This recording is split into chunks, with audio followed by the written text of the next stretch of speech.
राज्य शासनानं नुकताच कोल्हापूर नागरी क्षेत्र विकास प्राधिकरणाला विशेष नियोजन प्राधिकरण दर्जा देण्याचा निर्णय जाहीर केलाय.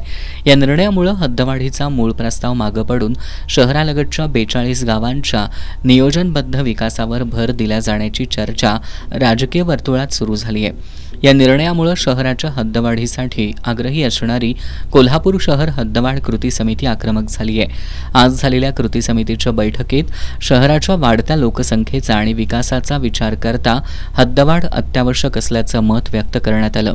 या बैठकीत बोलताना कॉमन मॅन संघटनेचे ॲडव्होकेट बाबा इंदुलकर यांनी हद्दवाढीसाठी 31 मार्च 2027ची तारीख सांगून लोकांची दिशाभूल केली जात असून खरंच हद्दवाढ करायची असेल तर शासनानं आजच GR काढावा आणि 1 एप्रिल 2027 पासून कायदा लागू करावा अशी भूमिका मांडली. शहरात विकास कामांसाठी जागाच उरलेली नसल्यानं भविष्यातील नियोजनावर परिणाम होत असल्याचं त्यांनी सांगितलं. जनगणना पूर्ण झाल्यानंतर हद्दवाढ कशी करणार असा सवालही त्यांनी उपस्थित केला. प्रजासत्ताक सामाजिक संघटनेचे दिलीप देसाई यांनी प्राधिकरणाच्या मुद्द्यावरून सरकारवर निशाणा साधला. प्राधिकरणामागे मोठं षडयंत्र आहे.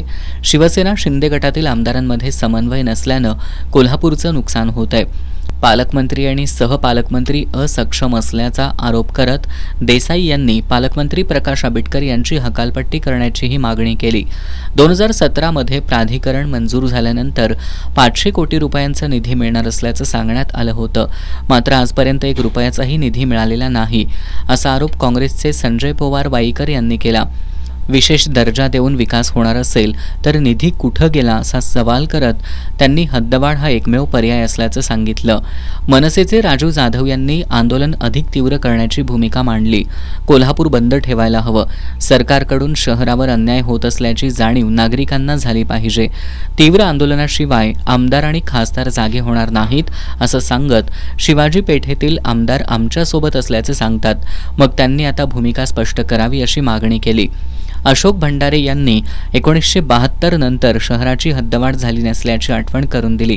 पालकमंत्र्यांनी आम्हाला आश्वासन दिलं होतं पण आता त्यांची का बदलली असा सवाल भंडारे यांनी उपस्थित केला. माजी नगरसेवक अनिल कदम यांनी शासन आणि लोकप्रतिनिधींवर टीका करत आम्हाला लहान मुलांसारखं खेळवलं जात असून आता ठोस निर्णय घ्यावा अशी मागणी केली. राष्ट्रवादी काँग्रेस शरदचंद्र पवार पक्षाचे अनिल घाटगे यांनी सरकारवर जोरदार हल्लाबोल करत कोल्हापूर ही महाराष्ट्राची प्रयोगशाळा आहे का असा सवाल उपस्थित केला. शहरातून प्रेत नेता येत नाहीत अशी परिस्थिती निर्माण झाली आहे अशा शब्दात आपल्या भावना व्यक्त करत दररोज लाखो पर्यटक शहरात येत असल्यानं शहराच्या पायाभूत सुविधांवर ताण वाढत असल्याचंही घाटगे यांनी नमूद केलं. दरम्यान महापौर रूपाराणी निकम, विरोधी पक्षनेते राजेश लाटकर, गटनेते आदिल फरास आणि भाजपचे जिल्हाध्यक्ष विजय जाधव यांना निमंत्रण देऊनही ते बैठकीला गैरहजर राहिल्यानं उपस्थित सदस्यांनी नाराजी व्यक्त केली. कोल्हापूर शहर हद्दवाढीचा प्रश्न आता पुन्हा एकदा ऐरणीवर आला असून कृती समितीनं आंदोलन तीव्र करण्याचा इशारा दिलाय. याकडे आता संपूर्ण कोल्हापूरचं लक्ष लागलंय. या बैठकीला बाबा पार्टे, गणेश जाधव, राजेंद्र मोरे यांच्यासह कृती समितीचे सदस्य उपस्थित होते.